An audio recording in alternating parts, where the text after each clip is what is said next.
I grew up in a split-level home. In all reality, you probably did too. But that's not entirely true, is it? I actually moved about 7 times in my youth growing up, and moved into a few different homes even in my early adulthood. And about half of them were split-level homes. This was important on my architectural journey because it wasn't a luxury home. It was just a standard, typical 1970s to 80s suburban split level. And that became the symbol of what a home represented to me as I was growing up. Well, that's what this episode is all about. Welcome to the Clayton podcast, where architecture tells the story of us, and we explore the questions as to why the world looks the way it does and what we can do about it.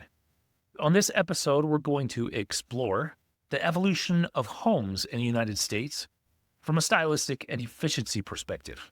So let's start with some numbers.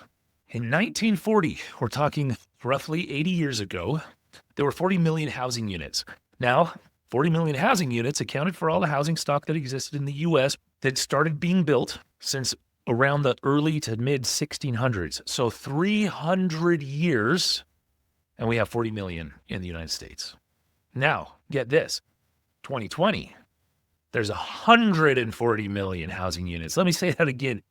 In the span of less than a lifetime, we tripled the amount of housing units. It took 300 years to get to 40 million, and then it took 80 years to get to 140 million. And guess what? That's actually still not enough housing. But that's for another conversation at another time. The point we want to actually look at today and to explain why the world looks the way it does is because over 2/3 of the housing stock in the U.S. was built with an entirely different foundational set of principles. Everything prior to 1940 was really built in the framework of craft, tradition, natural materials, properly proportioned, or beautifully proportioned, I should say, rather.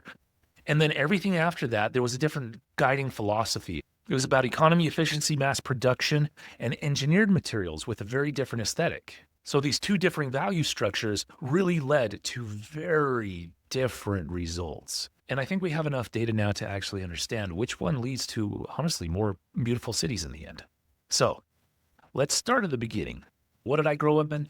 I did not grow up in a traditional home. I did not grow up surrounded by columns. I did not grow up surrounded by ornamented detail, by beautifully symmetrical houses that were 19th century or even 18th century homes. No, I grew up in your standard suburban split level. That's what I grew up in. I grew up with a set of values that created those 100 billion homes over the last 80 years that was really focused on efficiency, that was focused on technology, that was focused on just form follows function.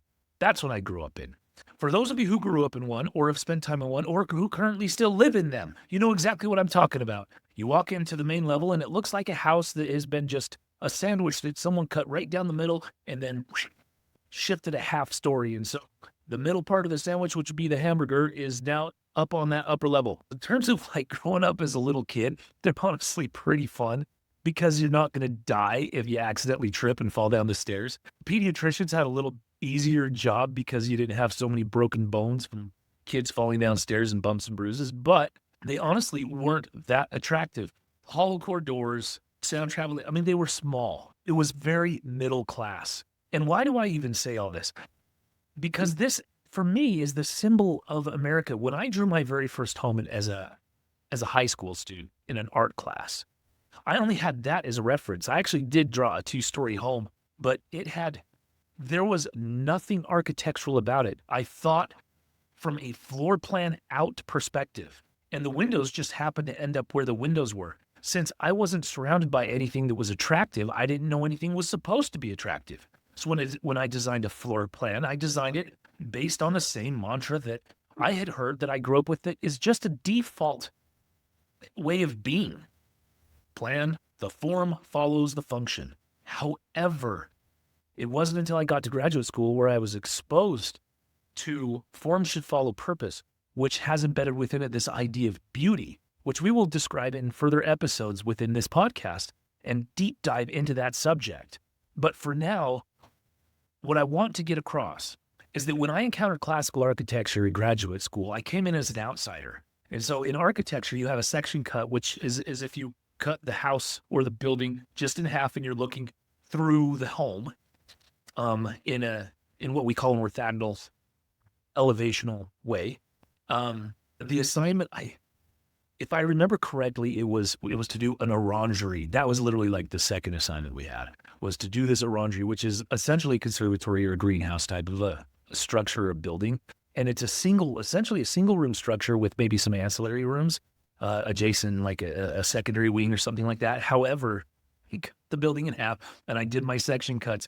I had never had experience with traditional or classical architecture except there for the first 3 weeks of graduate school. And so I put nothing in it. And the professors were kind of laughing at me like, so where's your detail? Well, like, what do the interiors look like? I'm like, it's this. It's sheetrock. And they're like, well, where's the molding? Where's the trim? Where's the order of the interior stuff? And since I had no experience with it, I didn't put it on. It's like, well, it's just sheetrock. Isn't that just what a house is? It's just sheetrock. And that was my experience. And so they laughed at me and chided me, but I was in good spirits. I'm like, I am here to learn. And if you want to mock me for my lack of experience, do it, because I'm going to get experience. And I'm going to learn, because I wanted to understand what generated beauty and what generated order. And I say all this because maybe you can come from a very similar frame of reference. It's like, you know what? I can't tell the difference when I went to graduate school, the difference between Las Vegas and an 18th century house. I thought they were the same. They both had columns. And it wasn't until I was taught the proper proportion of the orders, the Doric, Ionic, Corinthian, composite, etc. orders, that and the proper locations of where all the parts and pieces went, until I actually finally began to realize and understand that there's a language of the pattern of architecture that you begin to speak with. And when you don't know the language, it's very difficult to speak in that language. And so you end up with the cartoonification or Disneyfication of some traditional language, which still has some of the elements, but they're put on wrong. And so that's why it looks kind of fake and cartoony. But I couldn't pinpoint it. I couldn't understand why until I was educated in it. And so that's why we're doing this. I felt like an idiot going to graduate school, but it's totally fine. I completely sympathize with people who are trying to make exceptional homes and beautiful homes, who just don't fully understand how to do the trim, exactly how to put and assemble all of the parts and pieces together, because I was there and I get it. And guess what? I'm not going to mock you. The McMansions that we put up today, it's like, in all reality, let's get something right. Everyone's trying to do a good job. There's no one who is out there building a house trying to deliberately build something ugly, because ugly doesn't really sell. People are out there really trying to do something, their best work. Craftsmen are and assemblers of stuff. In all honesty, most of the time are out there trying to do their best work. Designers trying to do their best work. And we, as the patrons who are hiring professionals, design professionals such as me, are trying to get people to do their best work, because you want to put out the best thing that you can. And so one of the things that we just have an issue with is just, in all honesty, a lack of understanding of the language of traditional architecture. And we're going to cover that extensively in these podcasts as we continue to go. And we'll explore where things went wrong and how to change things and how to get better. But I want to make sure that we lay out the groundwork in terms of my frame of reference, where I'm coming from, as we explore the podcast and explore the ideas and issues about why the world looks the way it does, because we can all relate to living in a world that is more or less, in all reality, just straight up ugly. And the way we try to beautify it is we try to add a little bit more. We add shutters, we add colors, we try to change the fat with the fashions, paint them white. Okay, now let's paint it red. Okay, now let's paint it this. Okay, let's add a flower box. And we're trying to put lipstick on a pig.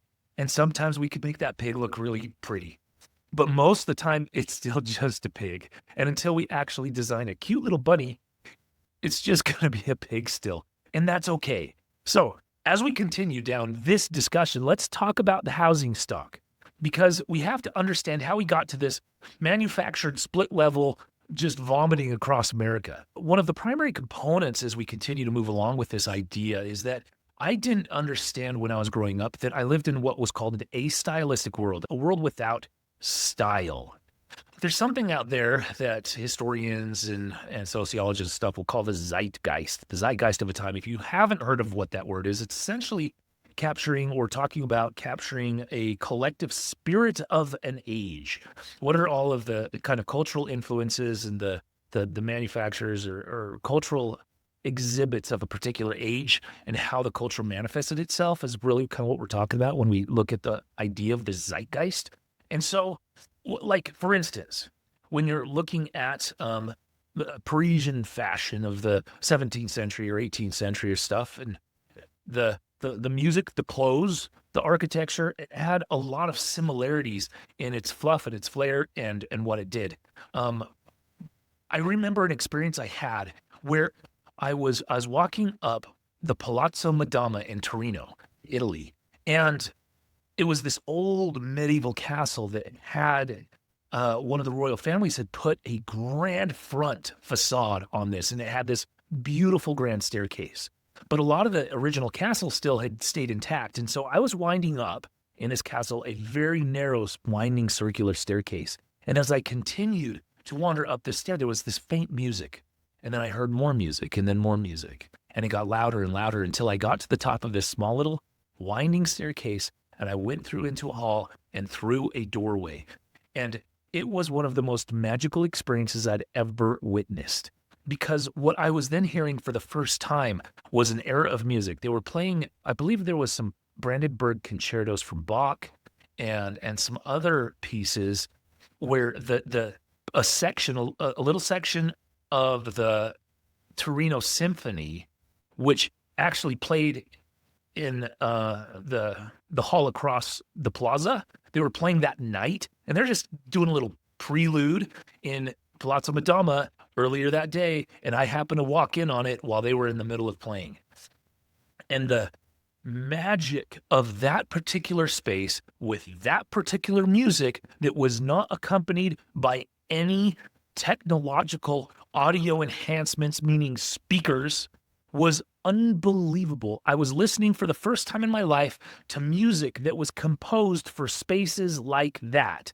The ornamentation around the room, the sculpture, the way, the proportions of it, the way it was curved, how the sound bounced and reflected off of the walls and off of the sculpture and off of the people in the room led to this perfect ambiance of feeling the music in a way that I had never experienced before. It's not the same through headphones. It's at that point I truly began to understand that composition of architecture and this so-called zeitgeist has more to do with just architecture or efficiency or anything like that. It has to do with transcendental experiences where you're essentially composing experiences for the user, trying to elevate their state of being into a higher state of being.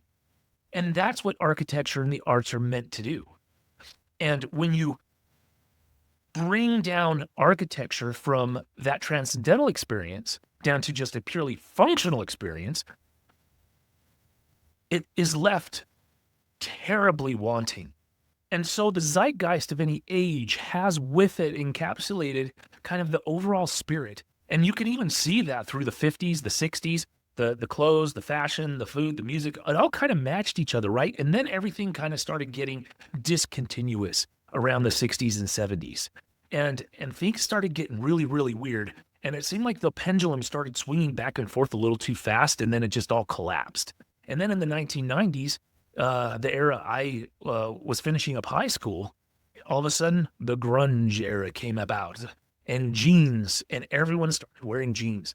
And jeans are pretty a-stylistic because what are they in all reality? Form follows function. Jeans were used and worn by miners, right? And construction people. They were very functional attire that had very little fashion embedded into them. And we never came out of it. Its architecture has essentially maintained the equivalency of jeans and no longer fashionable. And we try to embed fashion into it, but we still keep missing it just by that much. And so when you look at urbanism and architecture today, it is essentially the equivalency of jeans and Levi's when you're looking at the never-ending subdivisions and the cul-de-sacs and the split level and the ranches and the garages and the bigger garages and the garages facing the front. It is just blah. It is mud. It's mush. And in all reality, it's not beautiful really at all. Because we essentially eliminated that transcendental aspect of architectural language and style that existed in every previous zeitgeist until we got rid of style, and where we had efficiency as our prime goal rather than beauty. As we begin to continue to dive into this subject, we need to really get into a little bit more history with the American dream. Because for centuries over in Europe, land was owned by the aristocracy. You had tenant farmers, all the peasants, and there was no such thing as middle class, right? But they just owned, no one owned land. It was owned by the aristocracy. And that's a big generalization, I know. However, there was an entire movie dedicated to this entire concept in the early 90s called Far and Away. Way to go, Tom Cruise and Nicole Kidman.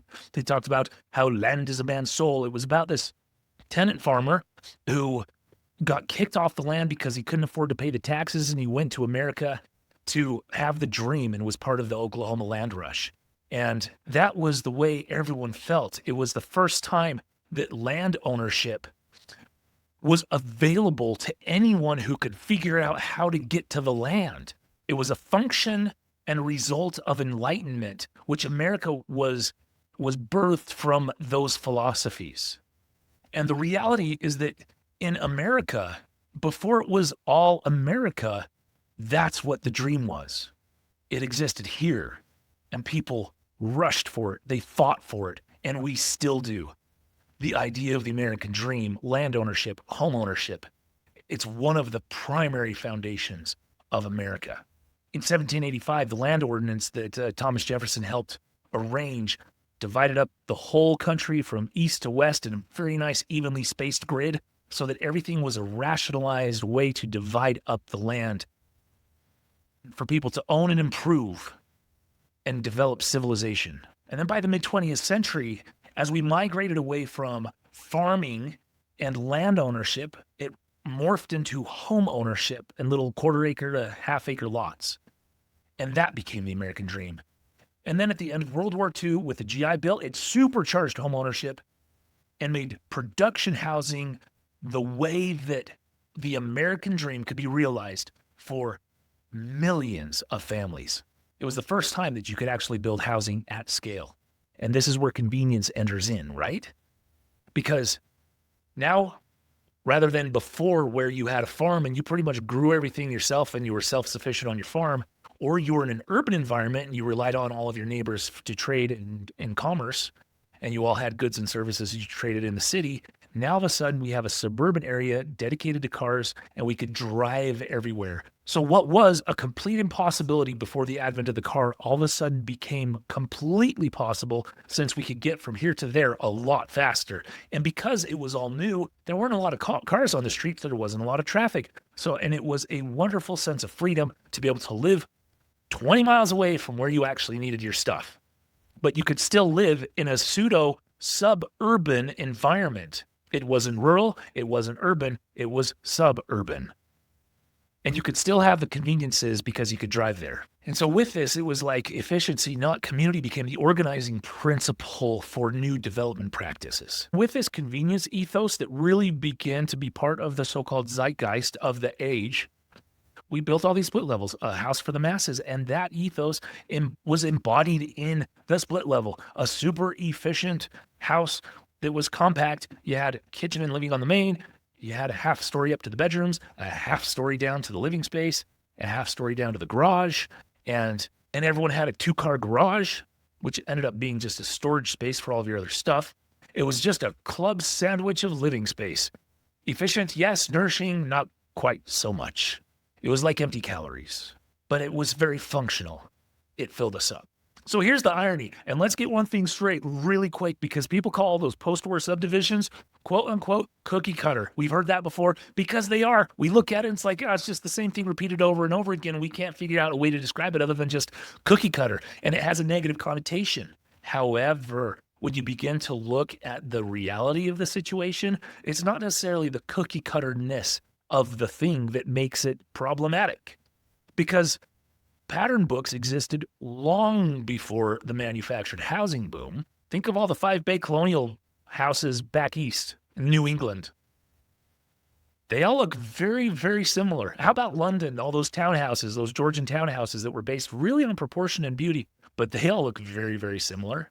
So what's the difference between that cookie cutter and this cookie cutter? Because in the end, it tells us that cookie cutter isn't necessarily bad.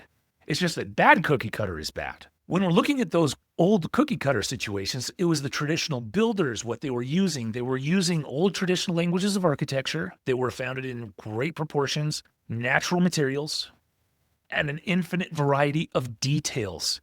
But they all spoke within a certain language of architecture. And so even though all the details were different, they all based their system on a type. And then there was always variations of the theme on that particular type. When it came to the exquisite details and craftsmanship of those homes, it was the details that gave each home its individual character. But the reality is, in the split level era, we lost all that. And with mass production, there was no detail left to individualize. It was just glue, vinyl, plastic, and efficiency. So let's have a brief discussion on how we actually got to this point, where it all went awry. In the mid-19th century, the mid-1800s, right? Modernism in thought and architecture, art, all the cultural things was beginning to come to the forefront. There was a big tension. There was a pendulum that was swinging, because what had happened is in the Beaux-Arts Academy in Paris, where a lot of artists, where a lot of architects went to go train, what was beginning to happen is that the ornament that was occurring on buildings became so gratuitous, so fluffy, so much. It was like put so much icing on so much cake in the Victorian era all over Western Europe that people were beginning to get sick of it. We had a technological revolution that was happening simultaneously, and there was a clash of ideas in terms of what we should do. And there were a couple theorists at the beginning of this movement that changed everything. One of them was Le Corbusier. I don't remember what his original name was, but he changed it to Le Corbusier. And he was French, and he was an architect. And he wrote in a book called Toward a New Architecture that the styles are a lie.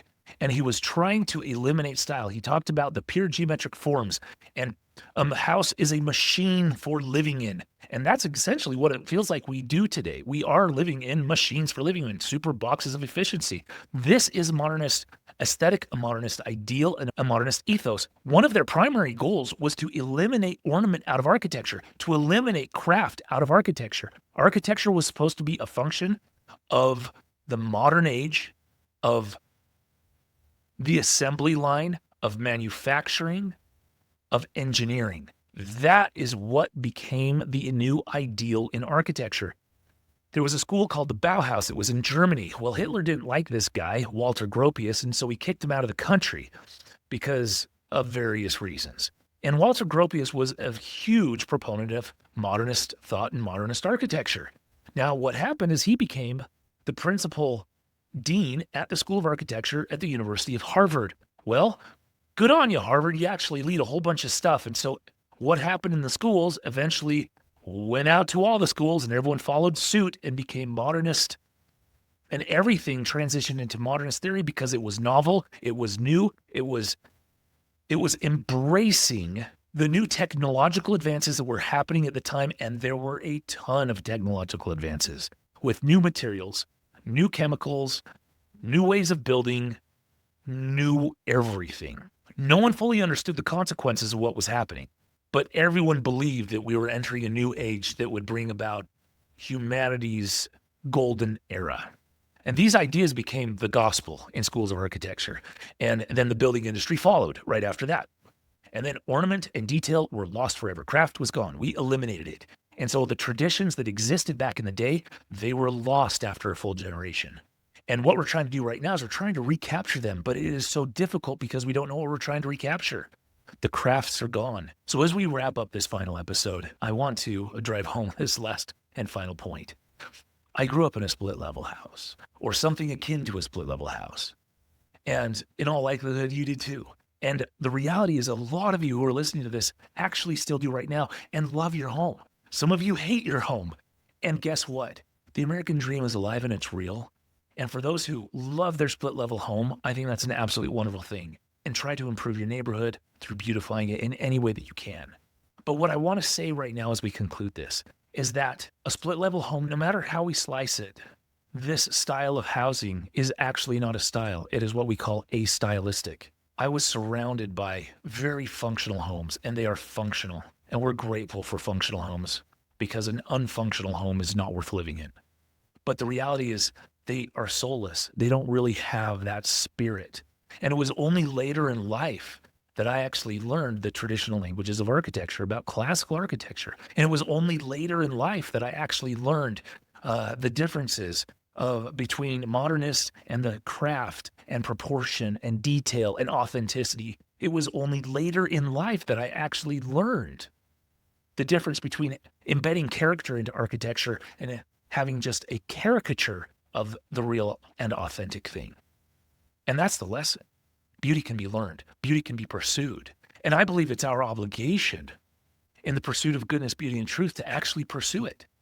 We should do our absolute best in whatever sphere we live in to improve that sphere and to make the world a more beautiful place. If architecture is the record of our civilization, then what we build actually matters. And in the end, the split level, it's not just a house, it's actually a symbol of what happens when efficiency becomes the prime pursuit over beauty. And when assembly replaces craft, when we settle for just empty calories rather than nourishment, we're filled, but we aren't getting the richness that comes from the traditional languages of architecture built with craft and natural materials. So as you go and you walk around and look around your neighborhood this week, ask yourselves, what stories will this architecture tell? Does it testify to convenience or to beauty? Does it testify to efficiency or to meaning? Because in the end, the art and soul of architecture isn't just about shelter. It's about the story that remains and that we tell. Thank you for joining us on this episode. We'll see you next time.